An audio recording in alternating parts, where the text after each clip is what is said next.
တောင်ကြီးဖောက်ကပြောက်ကိုသင်ပေးပြီးလို့ရှိရင်ဆရာမတို့ဒီမေးခွန်းလေး3ခုနဲ့လှုပ်ဆောင်ချက်လေး2ခုကိုမဖြစ်မနေခိုင်းပေးမေးပေးပါနော်1လူတွေကဘာလို့တောင်တက်ကြတာလဲ2မိုးကုတ်စဝိုင်းဆိုတာဘာလဲမိုးကုတ်စဝိုင်းကိုမြင်ဘူးသလား3တက်တန့်ကိုရောမြင်ဘူးသလားတက်တန့်ကဘယ်ချိန်ဒီမှာထွက်တာလဲ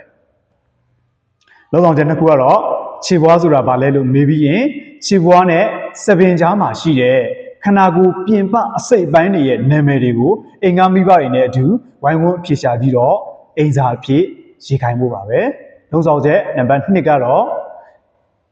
ကလေးတို့